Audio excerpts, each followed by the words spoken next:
আসার পরে এখন অজু পড়তে চায়, শ্বশুর বাড়ির লোকজন বলে অজু পড়ো না, অজু যদি পড়তে যাও তবে তোমার শরীরের মেকআপ নষ্ট হয়ে যাবে, মুখের মেকআপ নষ্ট হয়ে যাবে। যারা নামাজি হয়ে তারা জানে দুনিয়ার সবচেয়ে ফ্রেশ, দুনিয়ার সবচেয়ে ভালো মেকআপের নাম হলো উজু।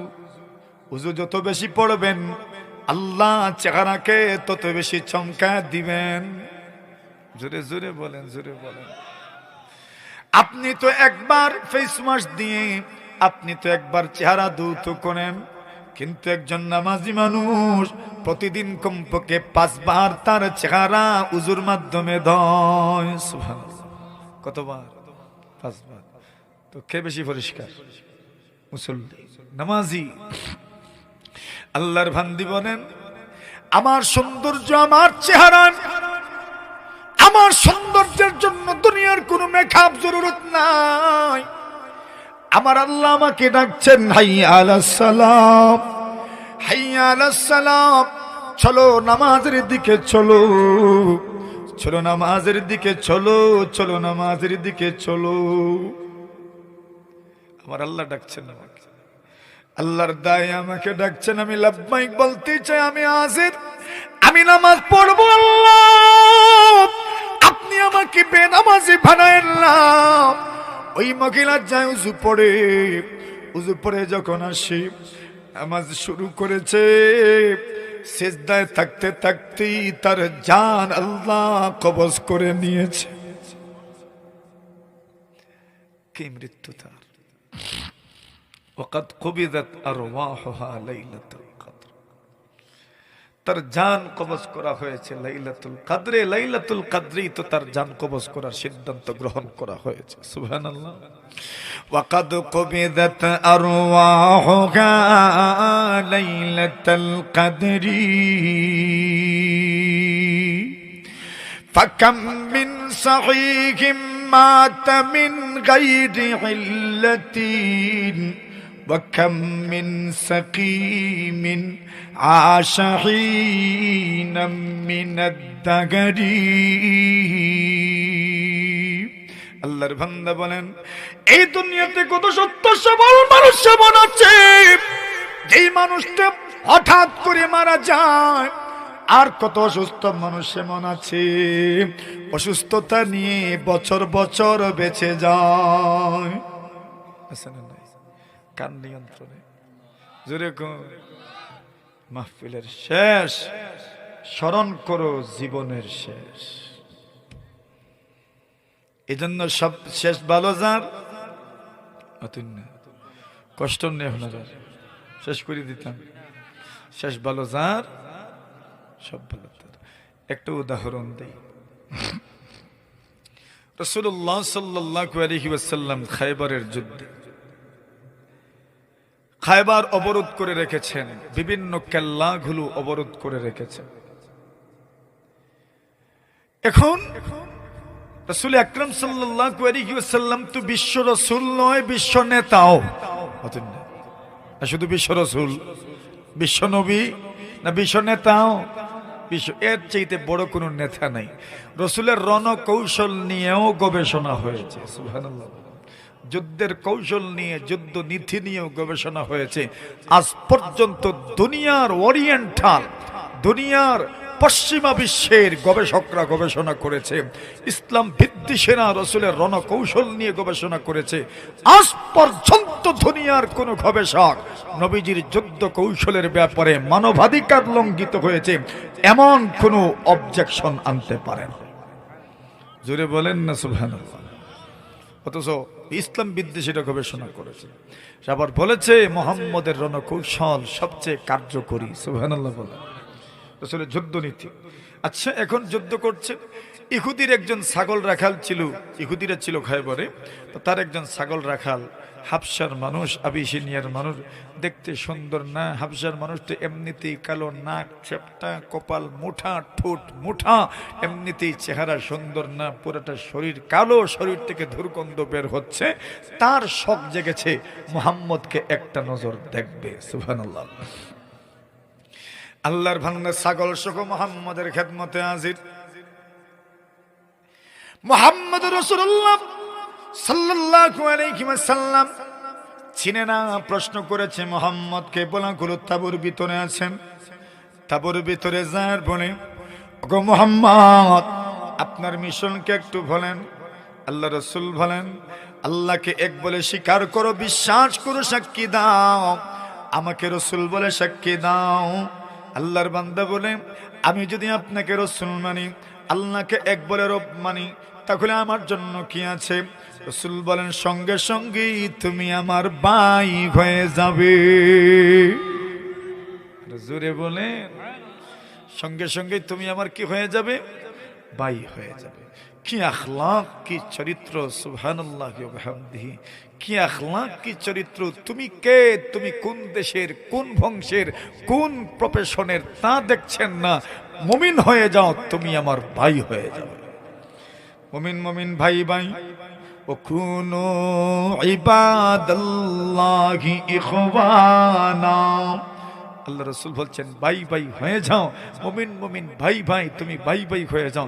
আল্লাহর বান্দা বলে, আচ্ছা আপনি যে বললেন আমি আপনার ভাই হয়ে যাব, তা কি সত্যই বলছেন? বলে, হ্যাঁ সত্যিই বলছি। আর কি হবে? বলে, আমি তোমাকে আমার গলায় জড়ায়া ধরবো। আরো জোরে, আরো জোরে। আমি তোমাকে আমার গলায় জড়ায়া ধরবো। সুবহানাল্লাহি ওয়া বিহামদিহি। আমি তোমাকে আমার গলায় জড়ায় ধরবো। আচ্ছা আপনি আমাকে আপনার গলায় জড়ায় ধরবেন, অথচ ইহুদির ছাগল রাখি আমি কতদিন থেকে, আজ পর্যন্ত একদিন আমার সাথে মুসাফাও করছে না। সুবহানাল্লাহ। আর আপনি এত বড় নেতা, আর আপনি বুঝি আমাকে আপনার গলায় জড়ায় ধরবেন? তা কি বিশ্বাস হয় আমার? রাসূল বলেন, কেন? বলে, আমি কালো মানুষ, আমার শরীর থেকে দুর্গন্ধ বের হচ্ছে। রাসূল বলেন, ঈমান কবুল করে দেখো, আল্লাহ তোমার শরীরের কালো রংকে সুন্দর রঙে রূপান্তরিত করে দিবেন। আল্লাহর বান্দা বলেন, তো আমি আমার শরীর থেকে যে দুর্গন্ধ বের হয়, ঈমান কবুল করে দেখো, আল্লাহ তোমার দুর্গন্ধকে সুগন্ধিতে রূপান্তরিত করে দিবেন। আল্লাহর বান্দা কয়, এত বাম্পার অফার দিছেন আপনি আমারে, এটা বিশ্বাস করতাম কেমনে? আল্লাহর বান্দা সরল মানুষ কয়, আমারে লিখে দেন। সুবহানাল্লাহ। ফরে যেন আপনি কইতে পারেন না বলে ইতা আমি কইছি না। সুবহানাল্লাহ, জুড়ে বলেন, লিখিত দেন। নবী আলাইহিস সালাতু সালাম বলেন, লিখিত দাও। লিখে দাও, আমি যা বলেছি লিখে দাও। আলী রাদিয়াল্লাহু তাআলা লিখে দিলেন। আপনি যদি ঈমান কবুল করেন, নবীজি ভাই হয়ে যাবেন। আল্লাহ রাসূল সাল্লাল্লাহু আলাইহি ওয়াসাল্লাম বলেন, শোনো মুসলমান, আল্লাহর নবী বলেন, ওয়াদিতু লাউ রাআইতু ইখওয়ানি। আল্লাহর নবী বলেন, আমার মনের বড় আক্ষেপ, আমি যদি আমার ভাইদেরকে দেখে যেতে পারতাম। জোরে বলেন, আমার ভাইদেরকে দেখে যেতে পারতাম। সাহাবায়ে কেরাম বলেন, আমরা কি আপনার ভাই নয়? সুবহানাল্লাহ, আমরা তো আছি, দেখছেন আমাদেরকে, আমরা কি আপনার ভাই নয়? রাসূল বলেন, আরে তোমরা তো আরো উপরে। সুবহানাল্লাহ, তোমরা তো আমার সাথী সঙ্গী, তো আপনার ভাই কেনা? বলে, আল্লাযীনা লাম ইয়াতু বাদু, যারা এখনো দুনিয়াতে আসেনি, পরবর্তীতে আসবে, আমাকে দেখবে না, এরপরও ঈমান আনবে। আরো জোরে বলেন, হাজীপুরের মানুষজন। সুবহানাল্লাহ, জোরে বলেন। আপনারা দেখছেন নি রাসূল নে? আমরা তো দেখছি না, ঈমান আনছিনি না। জোরে বলে, ওয়া ফিনা রাসূলুল্লাহ ইয়াতলু কিতাবাহু ইদান শাক্কা মাগরুফুম মিনাল ফাজরি সাতিউ আরানাল হুদা বাদাল গামা ফাকুলুবুনা বিহি মুকিনাতুন বিআন্নামা ক্বালা ওয়াকিউ ইয়াবিতু ইউজাফি জামবাহু আন ফিরাশিহি إذا استثقلت بالكافرين المضاجع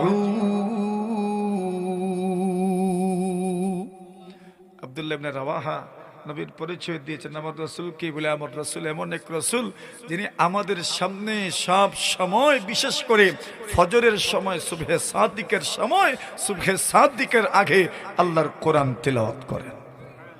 আর জোরে তাহাজ্জুদের নামাজ আল্লাহর কোরআন তেলাওয়াত করেন। ওনারা তো রাসূলকে পেয়েছেন, আমরা তো পাই নাই, রাসূল দেখি নাই। ওরা তো রাসূলকে দেখেছেন, আমরা যদিও রাসূলের শ্বাস প্রশ্বাস অনুভব করি নাই, আমরা যদিও রাসূলকে দেখি নাই, কিন্তু নবীজির হাদিস আমাদের সামনে আছে না নাই? জোরে বলেন, নবীজির হাদিস তো আমাদের সামনে আছে। এই জন্য যেখানে হাদিসের আলোচনা হয়, যেখানে কোরআনের আলোচনা হয়, ওই মানুষগুলো যদিও রাসূলকে দেখে নাই, রাসূলের সাক্ষাৎ পায় নাই, রাসূলের শ্বাস প্রশ্বাস পায় নাই, কিন্তু প্রতিটি হাদিসের রন্ধ্রে রন্ধ্রে আল্লাহর নবীজির ঘ্রাণ পাওয়া যায়। ঠিক কিনা? জোরে বলেন, আরো জোরে।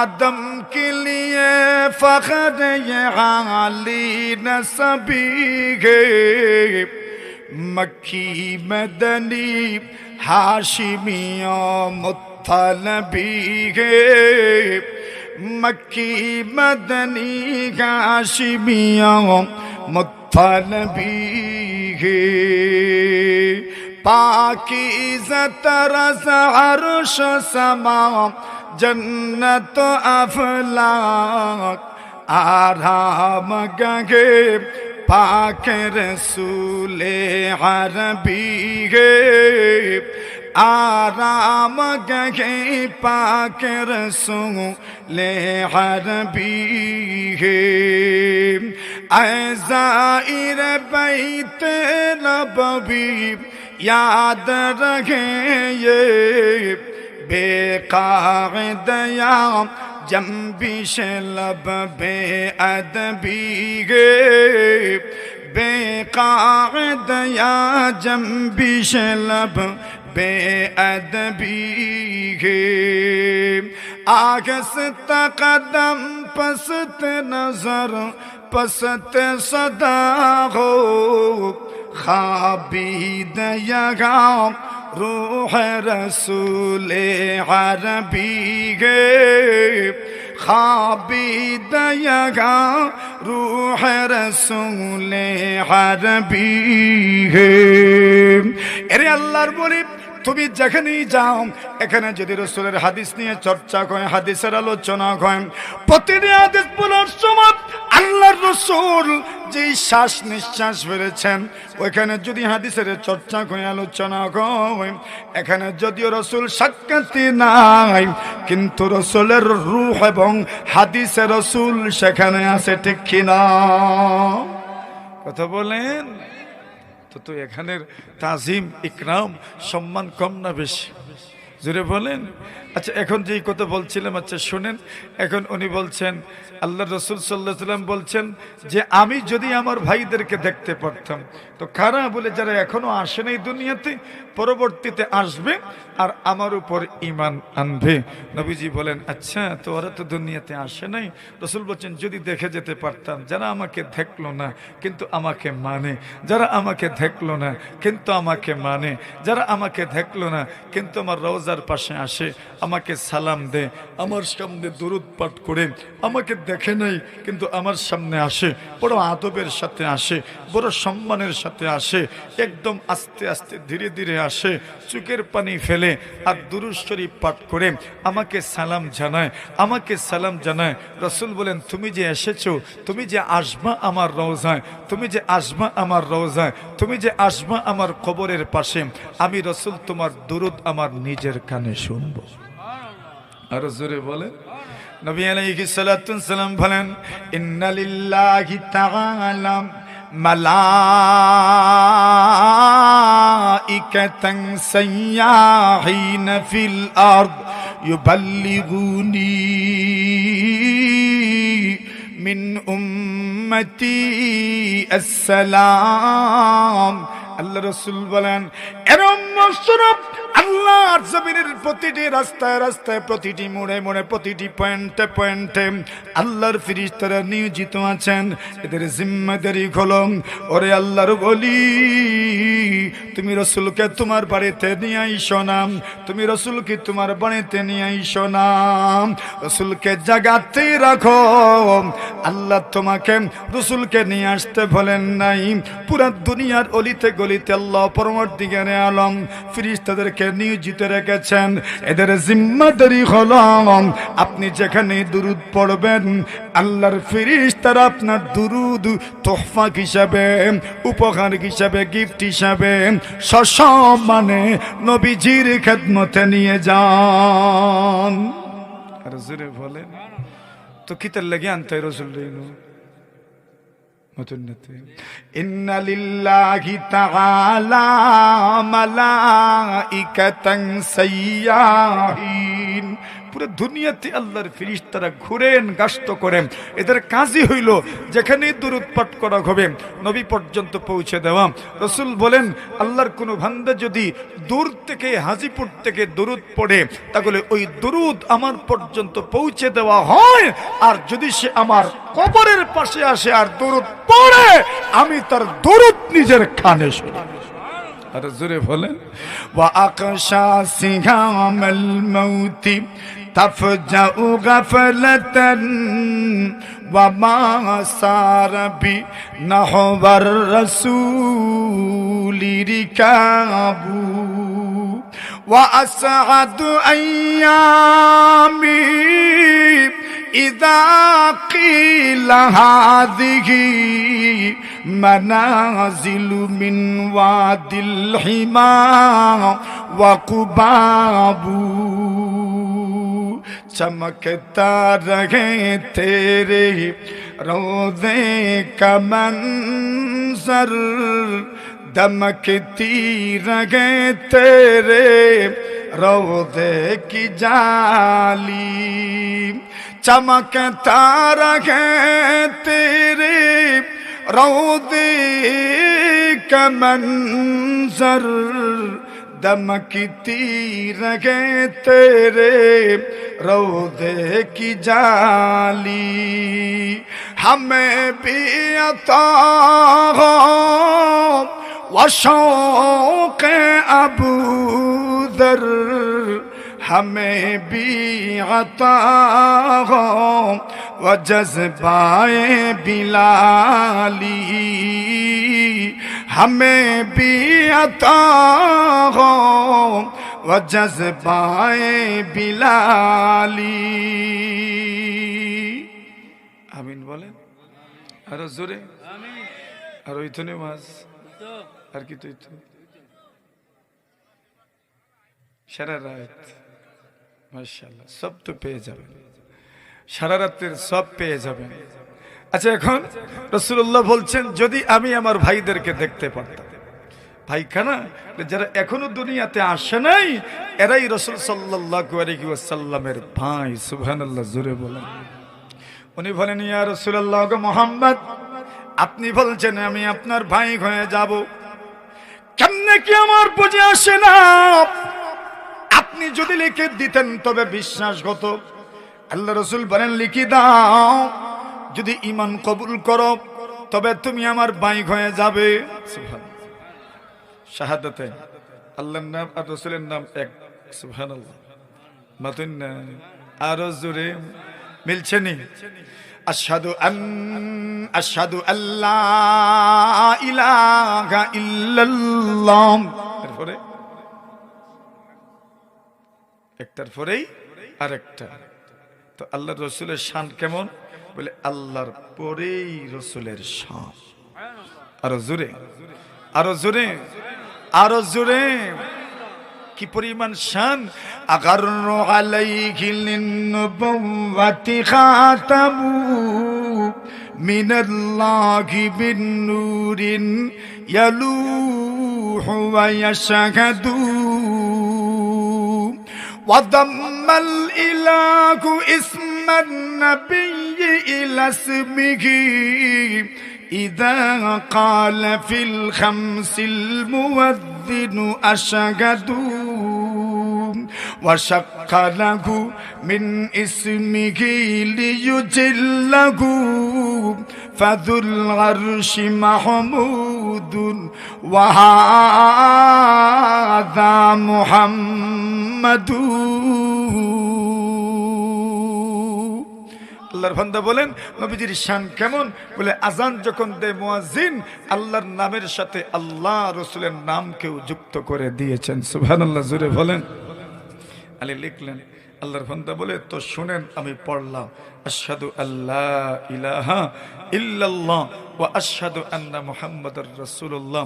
রাসূল সাথে সাথেই তাকে গলায় জড়ায় ধরছেন, কপালে চুমু খেয়েছেন। নবী আলাইহিস সালাতু ওয়াস সালাম বলেন লা আইয়াহদিয়াল্লাহু বিকা রাজুলাম, আরে আল্লাহর বান্দা তোমার মাধ্যমে যদি আল্লাহ পাক দুনিয়ার কোন মানুষকে হিদায়াত দেন তাহলে আপনার মর্যাদা কি পরিমাণ। রাসূলুল্লাহ সাল্লাল্লাহু আলাইহি ওয়াসাল্লাম বলেন হাজার হাজার লাল বর্ণের ঘোড়া এবং উটের মালিক যদি হয়ে যান আর এগুলো যদি আল্লাহর রাস্তায় সদকা করেন, যে পরিমাণ সওয়াব তোমার মাধ্যমে কেউ যদি হিদায়াত লাভ করে এর চাইতে বেশি সওয়াব আল্লাহ আপনার আমলনামায় দিবেন। নাহনুল্লাযীনা বায়াউ মুহাম্মাদা আলাল জিহাদি মা বাকিনা আবাদা আল্লাহুম্মা লা গাইশা ইল্লা গাইশুল আখিরাহ ফাগফিরিল আনসার ওয়াল মুহাজিরাম মা লানা কুন্না নাকুতু ওয়ান নাবিয়্যু ইয়ামালু فذاك منا العمل المضلل। নবী তার সাহাবায়ে কেরামদেরকে কি পরিমাণ মহব্বত করতেন, ওই লোকটার কপালে চুমু দিলেন। আল্লাহ রাসূল সবার জন্য দোয়া করতেন, আল্লাহ এরা দুনিয়ার কোনো নিয়ামত চায় না, দুনিয়ার কোনো চাকচিক্য চায় না, এরা একমাত্র চায় আখিরাতে আপনার জান্নাত লাভে ধন্য হতে চায়। সুবহানাল্লাহ। উনি তো মুসলমান হয়ে গেলেন। নবী করিম সাল্লাল্লাহু আলাইহি ওয়াসাল্লাম বলে মুসলমান হয়ে গেছো, এখন আর কি? উনি বলেন ইয়া রাসূলুল্লাহ মুসলমান তো হয়ে গেলাম, এখন মুসলমানের কাজ হিসেবে কি করব একটু বলেন না। সুবহানাল্লাহ, জোরে বলেন। আল্লাহ রাসূল বললেন মুসলমানের কাজ হিসেবে প্রথম কাজ হলো যাও আর গিয়ে ইহুদির ছাগল নিয়ে তুমি আমার কাছে এসেছো ওইগুলো আগে ফেরত দিয়ে আসো। সুবহানাল্লাহ, জোরে বলেন। এদের সাথে যুদ্ধ চলমান। রাসূল যদি সবগুলো ছাগল গনিমতের সম্পদ হিসেবে রেখে দিতেন তো চলতো, কিন্তু কিয়ামত পর্যন্ত লোকজন বলবে মুহাম্মদ তার সাথীদেরকে দিয়ে চুক্তি ভঙ্গ করাইছে। তার উপস্থিতিতে ইহুদির সাথে তার চুক্তি ছিল ছাগল মাঠে নিয়ে যাবে, চারণভূমিতে চড়াবে, এরপরে আবার বাড়িতে নিয়ে আসবে। ওইটা মানে নাই, মুহাম্মদ উপস্থিত থেকে আশকারা দিয়েছে, এজন্য আগে ছাগলগুলো ইহুদির হাতে হস্তান্তর করে আসো। সুবহানাল্লাহ, জোরে বলেন। হস্তান্তর করে আসলেন, বলেন এখন বলেন না কি আমল করতে পারি। রাসূল বলেন নামাজের ওয়াক্ত না যে নামাজের কথা বলবো, রোজার মাস না যে রোজার কথা বলবো, যাকাত তোমার উপর ফরজ নয় যে যাকাতের কথা বলবো, হজ তোমার উপর ফরজ নয় আবার মৌসুম নয় হজের কথা বলতে পারছি না, তবে একটা আমল চলমান, সেই আমলের নাম হলো জিহাদ চলতেছে। সুবহানাল্লাহ, আর জোরে কি চলতেছে? জিহাদ চলতেছে, জিহাদ চলতেছে। আরে জিহাদ, আমরা তো ইবাদত করি, কিন্তু জিহাদের ময়দানের ইবাদত আর এই আমার আপনার ঘরের ইবাদত, মসজিদের ইবাদত, আসমান জমিনের ব্যবধান। সুবহানাল্লাহ, জোরে বলেন।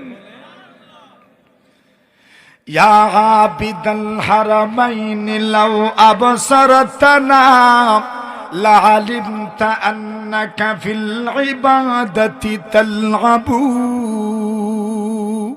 আব্দুল্লাহ ইবনে মুবারক ফুজাইল ইবনে আয়াসকে চিঠি লিখেছেন, ইয়া আবিদাল হারামাইন, উনি হারামাইন মক্কা মদিনা ইবাদত করতেন, জিহাদের ময়দান থেকে চিঠি লিখেছেন, ইয়া আবিদাল হারামাইন লাউ আবসারতানা, ও হারামাইনের ইবাদত করনে वाला, মক্কা মদিনার ইবাদত করনে वाला, লাউ আবসারতানা, তুমি যদি আমাদেরকে দেখতে পারতে, লা আলিমতা আন্নাকা ফিল ইবাদাতি তালআবু, তাহলে আপনি বুঝতে পারতেন যে আপনি ইবাদতের নামে তামাশা করছেন। সুবহানাল্লাহ, আর জোরে বলেন, তো জিহাদের ডাক যদি আসে তো যেতে রাজি নি? জোরে বলেন, হাত তুলেন না, আল্লাহ কবুল করেন, বলেন আমিন। ওইটা দেখা যাবে তো রসুলের ব্যাপারে যখন কটূক্তি করা হয় তখন তো আমরাই বের হই, জোরে কইন না, আমরাই তো বের হই। আমাদের সমাজের লোকজন যাদের ইমান দীপ্ত একটা যৌবন আছে তারাই তো বের হয়, মুরব্বীরা বের হন, তো সবার তো বের হওয়া দরকার। আরে এই তো গত কয়েকদিনে ওই বই মেলাকে সামনে রেখে আমার রসুলকে নিয়ে কত কিছুই তো ঘটে গেল, কথা বলেন ঠিক না? তখন তো প্রতিবাদ করেছে কারা? প্রতিবাদ তো আপনার আমার মতো মানুষই করেছি, কথা বলেন ঠিক না? সুতরাং এটা আমাদের ঐতিহ্য, এটা আমাদের ইতিহাস, এটা আমাদের ঐতিহ্যের অংশ। আমরা করবই, মরণ পর্যন্ত আমরা করেই যাবো ইনশাআল্লাহ, ঠিক না? কেন? রাসূল আমাদের হাত। আরো জোরে, উনি তো আমাদের কলিজার মতো। মানে এখানে যদি কেউ আঘাত করে, একটু ফুলের টোকাও যদি দে, তো মনে করি আমাদের কলিজায় আঘাত লেগেছে, কথা বলেন ঠিক না? এই জন্য এটা আমরা কখনোই সহ্য করি না। আসেন, এখন উনি বলেন ঠিক আছে যুদ্ধে গেলেন, যুদ্ধ করতে করতে শহীদ হয়ে গেলেন। আরো জোরে, শহীদরা কই? আরো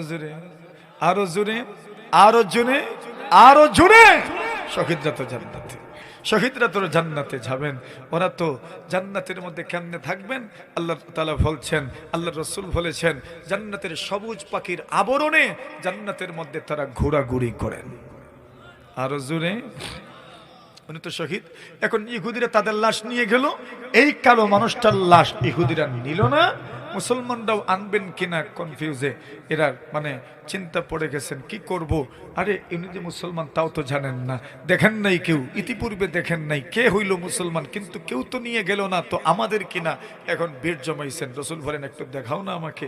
সবাই আসলেন, রসুল দেখলেন, বলেন আরে তোমরা চিনবে না, এ তো আমার এমন একজন সাহাবী যে আমার কাছে এসেছিল আমাকে দেখার জন্য, দেখেছে, আমাকে দেখার পরে বলেছে সে যদি মুসলমান হয় তো কি?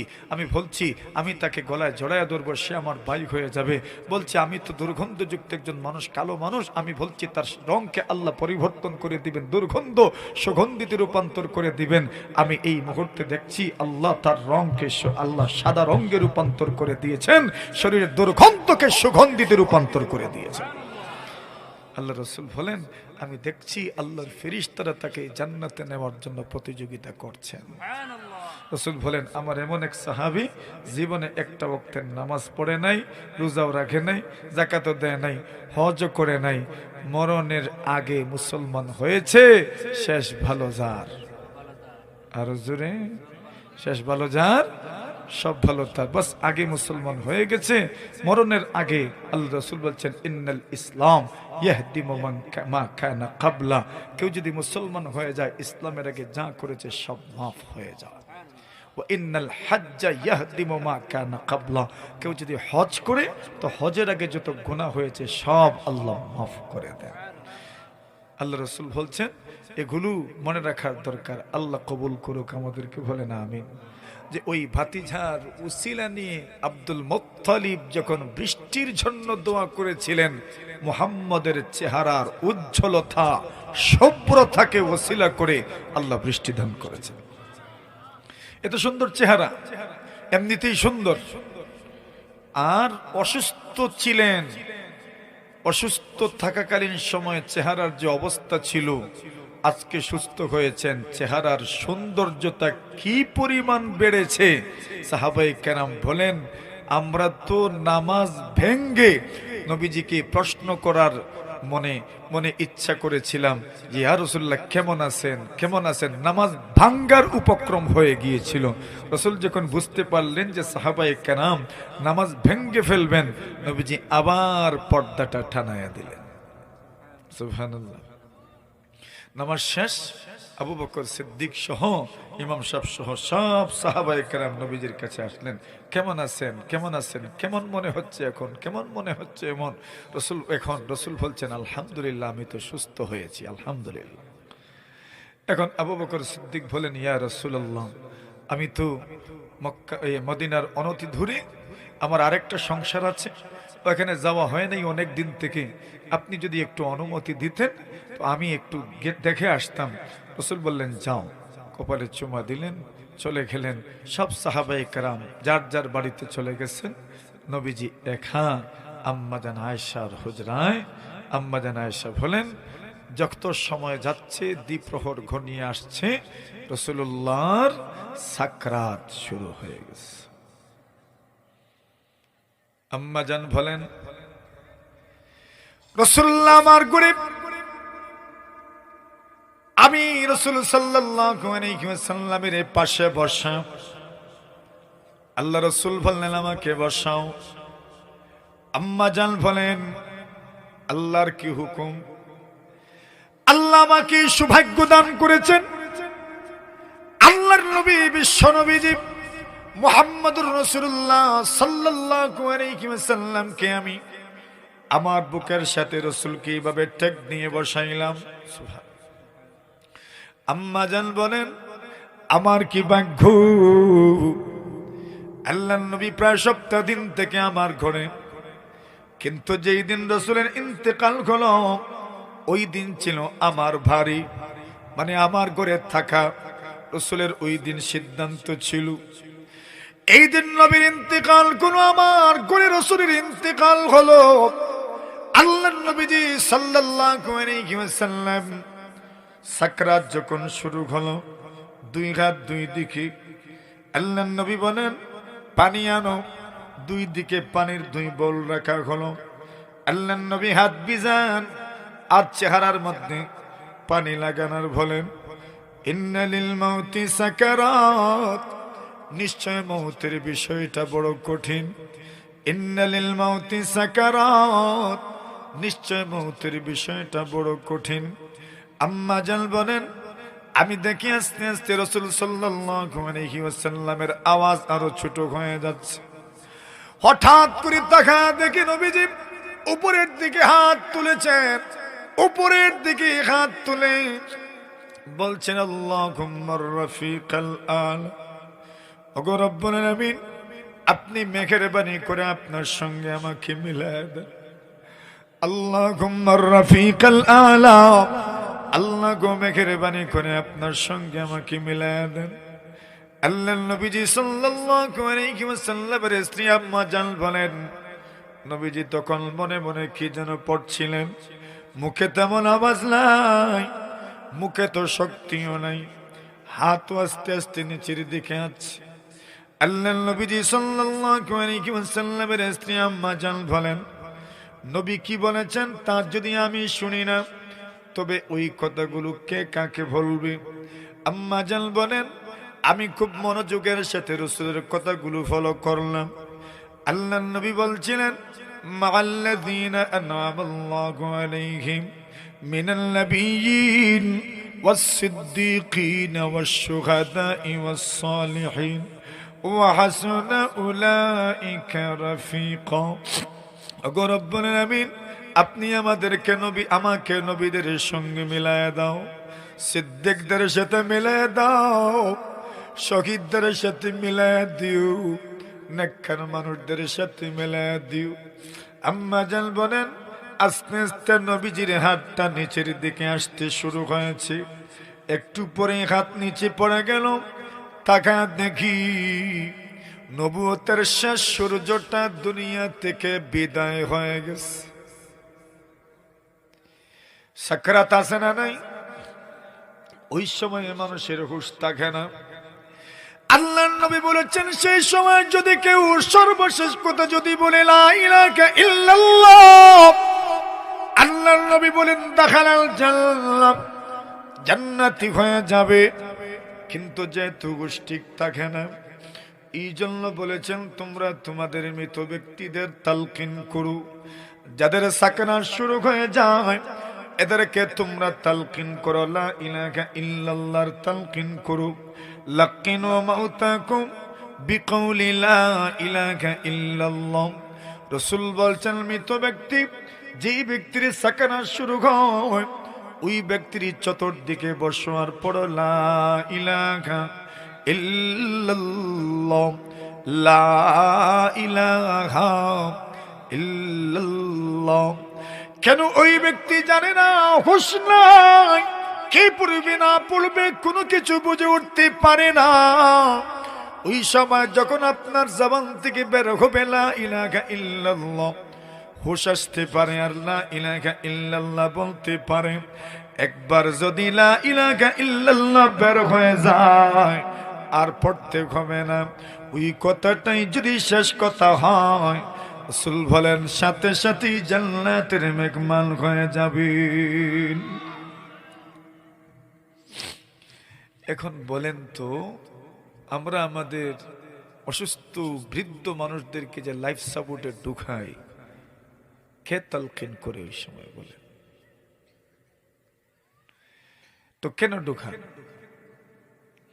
এর মানে আপনি আপনার বাবাকে মরতে দিবেন না,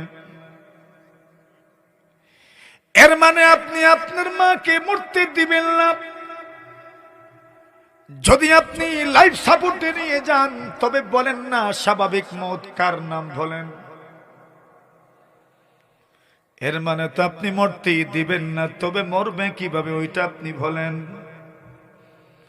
সবাই তো বলি কুল্লু নাফসিন যায়িকাতুল মওত, প্রত্যেক মানুষকে মৃত্যুর স্বাদ গ্রহণ করতে হবে। লাইফ সাপোর্ট যদি ঢুকায় দাও তবে মরণটা কাকে বলে একটু বলেন। পারছিনি বুঝাইতে হবে তো? মানুষ মরতা কেমনে কমতে? মরা তো লাগবো তো। লাইফ সাপোর্টে নি লাগে তো এর অর্থ তো হইল চ্যালেঞ্জ তোমার লগে আল্লাহ দেখি নেও চাই।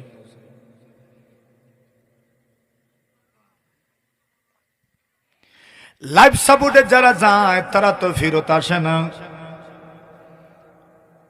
তাহলে কেন নেন? কিসের থেকে বঞ্চিত করছেন জানেননি? তালকিন থেকে বঞ্চিত করছেন। যারা লাইফ সাপোর্টে তাকে যে কেউ যে কোনো সময় ঢুকতে পারে না, আইসিইউতেও যে কোনো সময় ঢুকা যায় না। মানুষ মরে পড়ে রয়, কত ঘন্টা পরে বলা হয় আপনার বাবা মারা গেছেন, মা মারা গেছেন, অথচ কেমনে মারা গেলেন জানেন না। আপনি যদি থাকতেন তবে তো কমপক্ষে লা ইলাহা ইল্লাল্লাহ তালকিন করতে পারতেন। কমপক্ষে জীবনের শেষ সময়টাতে আপনার বাবাকে আপনি সহযোগিতা করতে পারতেন, মাকে সাহায্য করতে পারতেন। জীবনের শেষ কথাটা যেন লা ইলাহা ইল্লাল্লাহ হয়। এই জন্য যদি বাড়িতে মারা যান এটাই সবচেয়ে উত্তম মৃত্যু। মরতে তো হবেই, ৮০ বছরের পরে আর কি বাঁচার আশা আছে বলেন? কষ্ট ভাইরা নিয়ে আমার কথা বুঝার তো দরকার। আমি আমার বাবার ক্ষতি করলাম না লাভ করলাম? তালকিন তো হইল না। লাকিনু মাউতাকুম বিকাউলি লা ইলাহা ইল্লাল্লাহ। এজন্য একটা সময় তো এগুলো কিচ্ছুই ছিল না। এখন কিছু মানুষের সমালোচনা করে, ইস যদি আইজত নিতে গিয়ে মনে হয় ঠিক হয়ে গেল। কেটা কইছে তোমার? হায়াতের জিম্মাদার তুমি। কে জিম্মাদার হায়াতের বলেন? मौत का समझा के गाफिल इख्तिताम जिंदगी, मौत का समझा के गाफिल इख्तिताम जिंदगी, दर हकीकत मौत के सुबह दवा में जिंदगी, दर हकीकत मौत है सुबह दवा में जिंदगी। 60 বছরের জিন্দেগি যদি শেষ হয়ে যায়, 70 বছরের জিন্দেগি যদি শেষ হয়ে যায়, 50 বছরের জিন্দেগি যদি শেষ হয়ে যায়, শেষ হতে দাও। এটাকে মত বলে না, এটাকে বলা হয় অনন্ত অসীম কালের সূচনা মাত্র, ঠিক কিনা? মূল জিন্দগি তো এটার না।